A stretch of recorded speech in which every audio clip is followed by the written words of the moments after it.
우리 다시 한번 이 자리에 계신 모든 분들께 새해에 하나님의 은혜와 축복이 함께하길 주의 이름으로 축복합니다. 더불어 또한 영상 설교로 음성으로 또한 유튜브를 통해서 설교를 듣는 모든 우리 지역에 있는 지방에 있는 가족들에게도 하나님의 축복이 함께하기를 축원합니다. 우리 지난주에 하나님은 누구보다 나를 사랑하셔 라는 첫 번째 시간에 이어서 오늘은 두 번째 시간을 가지려고 합니다. 지난주에 말씀 기억하십니까? 따라합시다. 하나님은 누구보다 나를 사랑하셔. 나는 하나님의 기쁨이야. 올 한 해 또한 새해 이 말씀이 여러분의 가슴을 메아리치기를 주의 이름으로 축원합니다. 그러면서 우리에게 약속의 말씀을 주셨던 한 구절이 있습니다. 이사야 49장 15절입니다. 함께 있습니다. 여인이 어찌 그 젖먹은 자식을 잊겠으며 자기 태에서 난 아들을 긍휼히 여기지 않겠느냐. 그들은 혹시 잊을지라도 나는 너를 잊지 아니할 것이라. 그들은 혹시 잊을지라도 나는 너를 잊지 아니할 것이다. 온 가족이 감기에 독감에 걸렸습니다.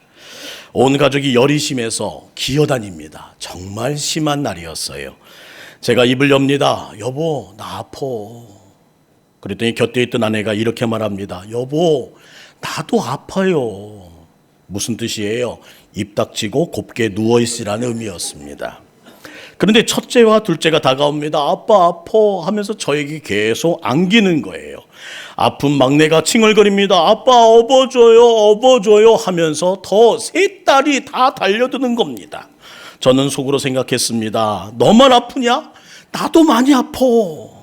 꼼짝 않고 누웠습니다. 아니 못 들은 채 했습니다. 시체와 다를 바가 없었습니다. 그런데 아내가 스물스물 일어나더니 막내를 등에 업고 방 안을 빙빙 돌기 시작합니다. 그러나 그의 입에서는 이렇게 하소연합니다. 나도 힘든데 하면서 막내를 업고 방을 돌기 시작하는 거예요. 저는 시체처럼 누워서 이렇게 생각했습니다. 이야, 여자는 독해. 참 독해. 여자들이 자기 몸에서 태어난 자식을 얼마나 사랑하는지 그때 비로소 확인했습니다. 결혼해보면 다 압니다. 총각들은, 처녀들은 몰라요. 결혼해보면 목격합니다. 결혼을 앞둔 아들이 교통사고로 식물인간이 되어 병상에 누워 있습니다. 죽도록 사랑한다며 연애하던 예비면 결국 아내를 버리고 떠나지만 어머니는 아들 옆에서 끝까지 뒷바라지합니다. 그것이 바로 어머니의 사랑입니다. 아들이 실수로 법을 어겨 교도소 생활을 한다고 해도 추운 겨울이면 이렇게 명절 때면 찾아가서 바리바리 싸온 음식을 한 입이라도 더 먹이려고 하는 것이 어머니의 사랑 아니겠습니까? 그런데 하나님이 그 어머니의 사랑을 우리에게 비교하며 말씀하십니다. 어미가 혹시 잊을지라도 나는 너를 잊지 아니할 것이다. 하나님은 여러분을 결코 포기하고지도 잊지도 그 사랑을 버리지도 않으시는 분임을 꼭 기억하는 여러분 되기를 주의 이름으로 축원합니다. 올해 동북교회는 우리 동북교회 모든 성도님들은 그 사랑을 꼭 붙들고 사시는 여러분 되기를 주의 이름으로 축복합니다. 이 세상을 살 수 있는 비결이 뭘까요? 돈 아닙니다. 남녀의 사랑 아닙니다. 직장도 아니에요. 바로 하나님의 사랑이 나를 살게 만듭니다. 우리가 갈망하는 위로와 희망, 올 한 해에 표되는 위로와 희망은 하나님의 그 사랑으로부터 나온다는 사실을 잊지 말고 새해에 많은 것 붙들어야 하겠지만 하나님의 사랑을 붙드는 여러분 되시기를 주의 이름으로 축원합니다. 그 사랑에 푹 잠겨야 된다고요. 그 사랑에 들어가지 않고는 영원한 고아입니다. 그 사랑에 들어가지 않고는 영원한 가난뱅이입니다. 그 사랑에 꼭 잠기는 여러분 되기를 주의 이름으로 축원합니다.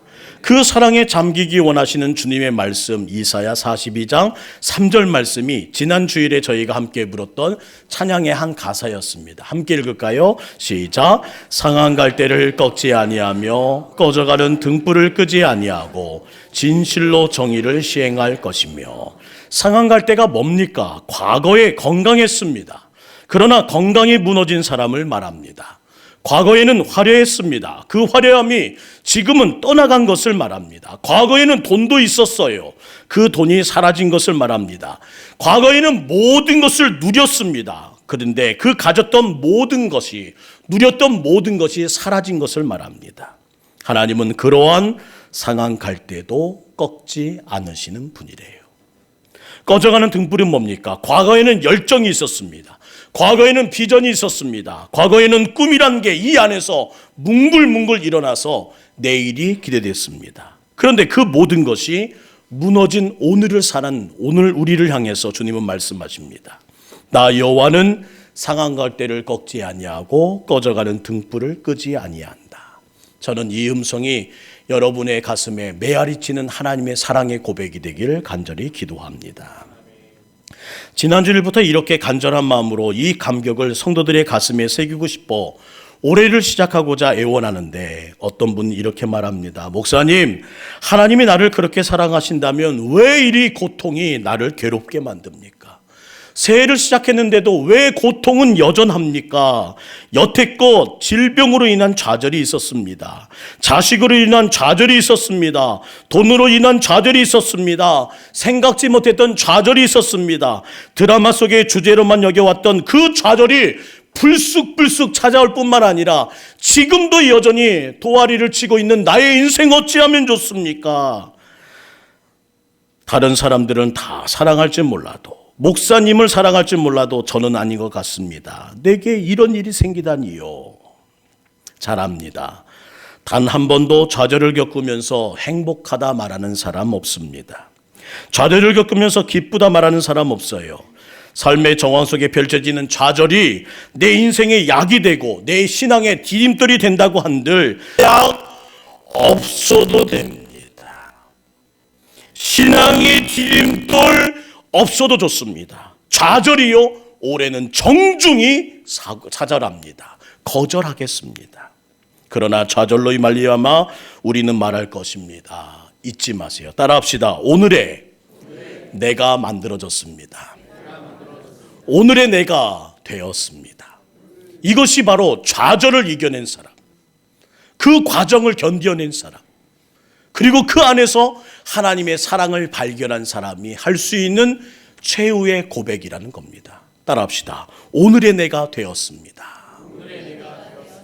신명기 32장 11절 12절 오늘 읽은 말씀이에요. 함께 읽습니다. 시작. 마치 독수리가 자기의 보금자리를 어지럽게 하며 자기의 새끼 위에 너풀거리며 그의 날개를 펴서 새끼를 받으며 그의 날개 위에 그것을 엎은 것 같이 여호와께서 홀로 그를 인도하셨고 그와 함께한 다른 신이 없었더라. 이스라엘 백성은 광야에서 참 혹독하게 훈련을 받았습니다. 하나님 말씀하십니다. 그들을 향해 독수리는 그 새끼를 훈련시킨 같이 나도 너희를 훈련시키기 위하여 이 광야로 밀었단다. 성도 여러분, 독수리는 어디에다 집을 짓습니까? 평범한 나무 위에 집을 짓지 않습니다. 그러면요, 험악한 절벽 위에, 절벽 꼭대기에 집을 짓는 새가 바로 독수리입니다. 어떤 짐승도 다가올 수 없는 절벽 꼭대기에 집을 짓고 알을 품고 새끼를 낳고자 준비합니다. 드디어 알을 깨고 세상 밖으로 새끼가 나왔어요.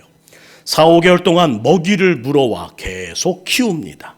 그러던 어느 날 독수리 둥지에서 편하게 놀고 있는 새끼를 어미 독수리가 엉덩이로 툭툭 밀어댑니다. 그리고 순간 그 절벽에서 떨어집니다. 오, 나 죽네, 나 죽어 하면서 날개를 퍼득기면서 새끼는 추락합니다. 삽시간에 몸은 둥지를 벗어나 절벽 아래로 추락하고 있고 바닥에 닿을 만한 그때에 어미는 새끼를 가로채어 다시 올라갑니다. 그리고 둥지에 돌아간 새끼는 부리로 엄마의 머리를 쪼면서 이렇게 말합니다. 어우, 나 죽는 줄 알았네. 엄마 미쳤어? 한 번만 더 그러면 나 가만히 안 있어. 알았지? 왜 대답을 안 해, 대답을? 씩씩거려요. 둥지에서 새끼는 또 평안히 놀고 있습니다. 며칠이 지났습니다. 그날도 휙 날라온 엄마는 엉덩이로 툭툭툭 새끼를 밀어 떨어뜨립니다. 휙 하고 날라온 그 엄마의 행동과 함께 그는 곧 추락하고 맙니다. 엄마 왜 그래? 정말 미친 거야? 나 좀 살려주세요. 어미는 새끼를 가로채고 다시 올라갑니다. 새끼는 도끼가 발동합니다. 엄마, 정말 미쳤구나. 며칠이 지났어요. 휙 하고 나타난 또 엄마는 또다시 엉덩이로 새끼를 밀어냅니다. 죽을만 하면 나타나지요. 다시 올라갑니다. 죽을만 하면 나타나지요. 다시 올라갑니다. 엄마, 왜 그러냐고. 엄마 독수리는 새끼에게 그때야 말합니다. 너는 독수리야. 너는 높은 창공을 날르기 위해서는 강인한 날개를 가져야 해. 내 스스로 날 수 있는 힘을 기르기 위해서 오늘 이렇게 훈련하는 것이란다. 더 스스로 날 수 있는 강한 날개를 너에게 주고 싶어서. 말씀을 읽으며 이런 궁금증이 생겼습니다. 참새는 왜 새끼를 떨어뜨리지 않을까? 같은 새인데 못할 게 뭐 있어요? 내 새끼도 독수리처럼 강한 날개 갖기 위해서 나도 그 일을 한번 해보련다. 엄마 새끼가 새끼 참새를 엉덩이로 툭 밀어 내던진다면 큰일 날 일입니다. 왜요? 참새는 떨어뜨린 새끼를 받을 능력이 없기 때문입니다. 우리에게 좌절과 위기와 가난과 아픔과 어려움이 찾아오는 것은 하나님께서 능히 받을 능력이 있기에 허락하신 것을 잊지 않는 우리 되기를 주의 이름으로 축원합니다. 그 순간에 주님은 우리에게 말씀하십니다. 걱정하지 말고 나만 믿어. 올 한 해도 우리가 당하는 모든 고난과 힘듦과 눈물을 받아보면서 주님은 또 말씀하실 겁니다. 걱정하지 말고 나만 믿어. 내가 너를 강하게 할게. 담대하게 할게. 하나님은 여러분을 집안의 철딱서니로 내버려 두지 않습니다. 요셉은 집안의 철딱서니였습니다. 요셉의 17세 일기장을 훔쳐본다면 이런 내용이 써있지 않았을까요? 행님아, 내가 꿈을 꿨는데 우와, 행님의 볕단이 내 볕단에 저를 꾸벅꾸벅하지 않겠나? 이야, 대박이야, 대박. 그 말을 들은 형님의 기분은 어땠을까요? 그 순간 눈빛이 달라졌습니다. 화가 치밀어 눈이 돌아가기 일보 직전입니다. 그런데 한다는 말이 다음날 또 와서 이런 말합니다. 행님아, 행님아, 내 말 좀 들어봐라. 어제 꿈을 꿨는데 우와, 하늘의 별과 달과 11개 별이 나를 향해 꾸벅 절을 하지 뭐야. 행님아, 대박이제, 대박이제. 철딱서니가 없습니다. 17살이면 고등학교 2학년이라고요. 상황을 파악했어야지요. 따라합시다. 이러다가 죽겠구나. 깨달아야지요. 도끼가 있는 눈빛을 보며 그 썰렁해진 분위기를 보며 그는 깨달았어야 합니다. 이러다 죽겠구나. 그러나 그는 그 상황을, 그 분위기를 파악하지 못하는 철딱선이었어요. 그래서 하나님은 그 철딱선이 없는 요셉을 광야에 집어 던지십니다. 인신매매를 통해 13년의 외국 유학 생활을 여시고, 유학 과정을 여신 하나님은 보디발의 집에서 경영학 과정을 수료하게 하십니다. 3, 4년의 감옥대학교 정치학 과정을 수석으로 졸업한 후에 바로 앞에 바로 서게 하시어 바로의 꿈을 바로 해석하게 하시어 바로의 명으로 바로 총리가 되는 인물이 되기까지 그는 철딱선이 없는 요셉이었지만 결국은 예수님을 꼭 닮은 인생으로 만드셨다는 거예요. 그의 형제들과 하나님 앞에 그는 이렇게 고백합니다. 오늘의 내가 되었습니다. 여러분에게 위기와 고난과 가난과 어려움이 오는 것은 여러분을 사랑하지 않음이 아니라 여러분을 너무나 사랑하시기에 훈련시키고자 하시는, 강하게 하고자 하시는, 성숙하게 하고자 하시는 하나님의 뜻임을 잊지 않기를 원합니다. 기억하세요. 깊은 골짜기가 있다는 것은 높은 산봉우리가 있다는 말입니다. 강한 바람이 분다는 것은 큰 나무로 키우고자 하는 하나님의 손길이 임했다는 겁니다. 하나님은 여러분을 좌절과 위기와 어려움을 통해 큰 인물로 만들고 계시다는 사실을 증거한다는 것을 잊지 마시고 그 순간이 임할 때마다 하나님, 누구보다 나를 사랑하시는구나, 이 말씀이 여러분의 가슴에 가득 채워지기를 주의 이름으로 축원합니다. 다 알 수 없어도 잘 참아내고 다 이해할 수 없어도 잘 견뎌내야 합니다.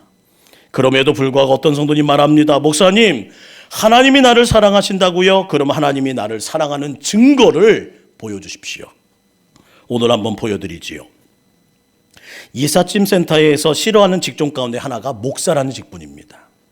짐 가운데 대부분이 돈 안 되는 책분이에요. 그런데 얼마나 무거운지 사람들은 그 책 박스를 옮길 때마다 인상을 씁니다.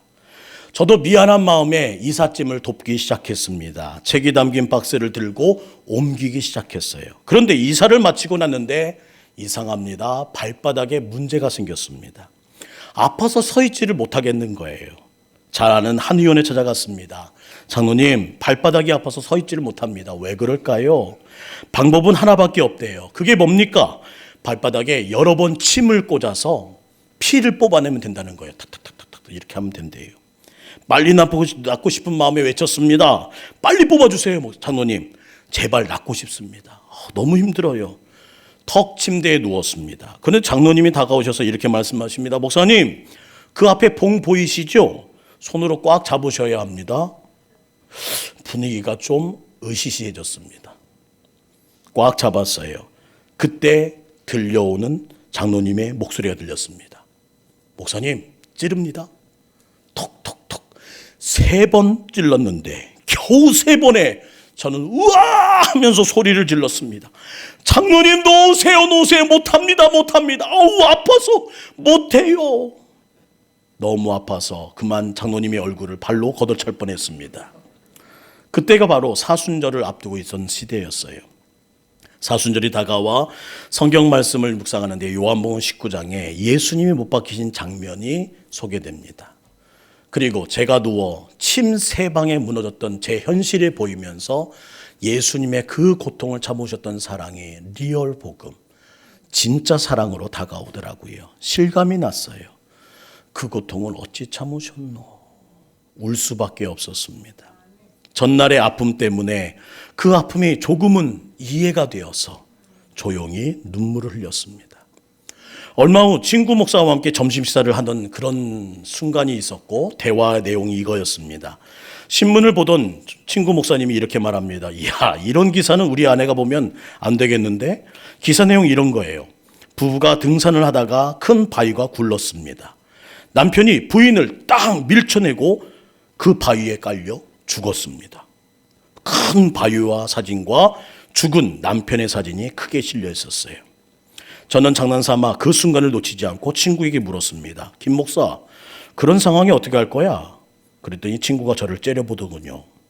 너 또 이상한 질문한다. 하지 마. 하지 말라고. 단호한 거절과 함께 그 질문이 이제는 제게 들어왔습니다. 그럼 너라면 어떻게 할래? 그 상황이라면. 저는 망설임없이 말했습니다. 나라면 당연히 아내를 살리고 콱 죽지. 그게 나라는 사람이야. 그러더니 친구들이 옆에서 일제 에이 그러는 거예요. 그랬더니 또 후배가 돈 이야기를 합니다. 목사님, 사모님 그만큼 사랑하세요? 정말이에요? 이야, 대단하신데요? 정말이지. 저는 아내를 정말 사랑합니다. 이렇게 확인 사살까지 마쳤어요. 여러분, 저는 지금이라도 아내를 위해 죽으라면 확 죽을 수 있는 사람입니다. 웃을 일이 아니세요.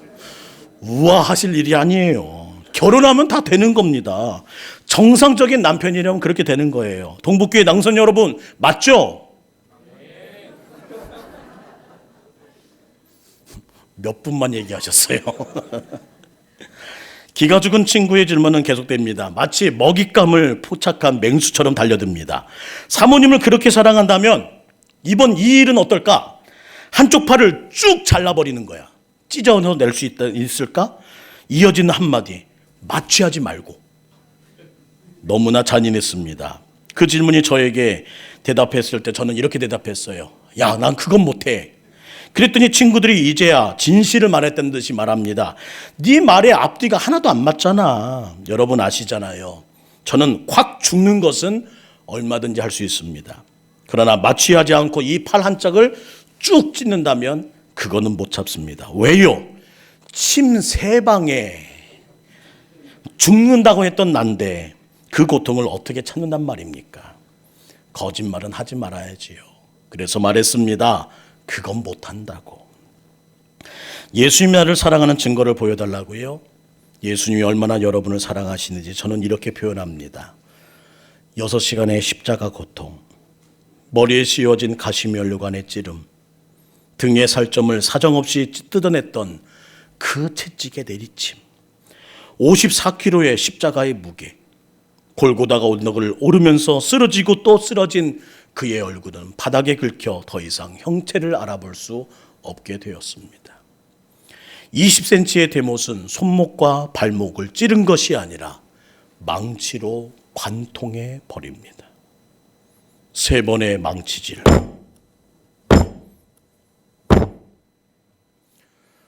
손가발이 얼마나 민감한 곳인가요? 갈수록 층들어져가는 몸은 고통을 더했습니다. 무려 몇 시간을요? 6시간을. 왜요? 우리를 너무 사랑하셔서. 찬송가 143장을 결코 절대로 가볍게 부를 찬양성가가 아닙니다.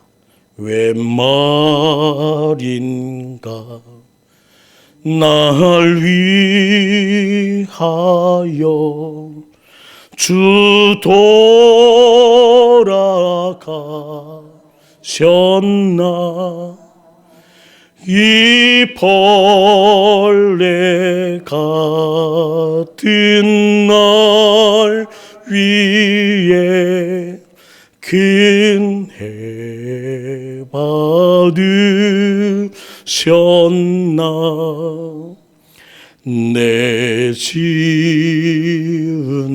죄 다 지시고 못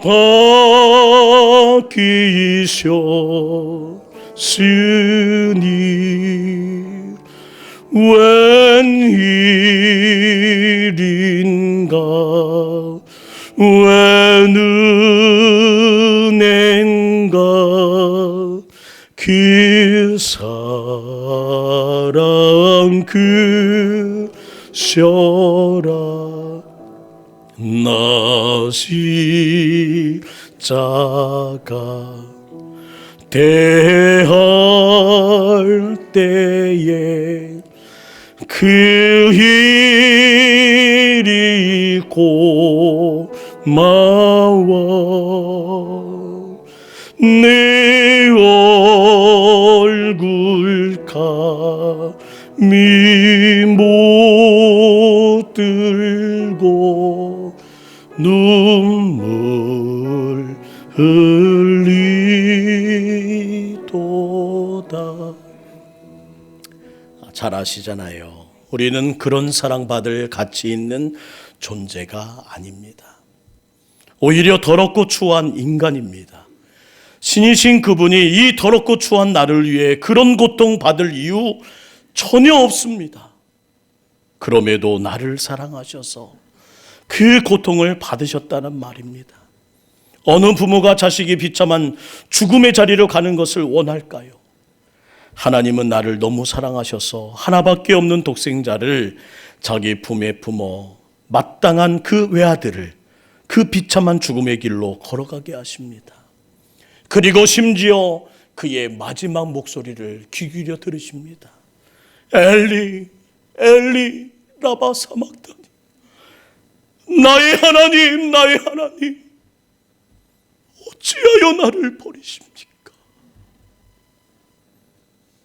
인간의 귀를 만드신 하나님이 왜 예수님의 부르시는 그 짖는 그 소리를 듣지 못하셨을까요? 인간의 눈을 만드신 하나님이 독생자의 그 처절한 죽음을 왜 보지 못하셨을까요? 그럼에도 불구하고 왜 그 장소에 그 시간에 아들을 십자가에 던지셨단 말입니까?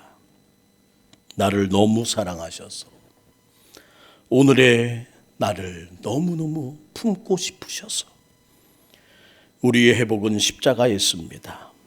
새해를 시작하는 우리에게 다시 품어야 될 것은 십자가의 영광입니다. 그리고 그 사랑을 품은 자만이 올 한 해도 하나님의 은혜 가운데 설 수 있습니다. 그 복음을, 그 십자가를, 그 사랑을 붙잡은 자는 이렇게 고백합니다. 하나님은 누구보다 나를 사랑하시오. 하나님은 나밖에 몰라. 그리고 주님 앞에 남은 인생을 걸며 이렇게 다짐할 겁니다. 나는 하나님이 기쁨이 되고 싶다. 올 한 해 다시 한번 새해를 시작하는 이 시점에 저는 여러분이 그 복음을, 그 십자가를, 그 사랑을 붙드는 여러분 되기를 간절히 원합니다. 오늘은 축하의 메시지, 흥겨운 메시지 이전에 우리가 반드시 마주해야 될 메시지를 전하고자 합니다. 따라합시다. 하나님은 누구보다 나를 사랑하시오. 하나님은 나밖에 몰라. 나는 하나님의 기쁨이 되고 싶어. 올 한 해 이 고백이 여러분의 마음에 있기를 소망하며 오늘 이 찬양을 주님 앞에 올려드리기 원합니다.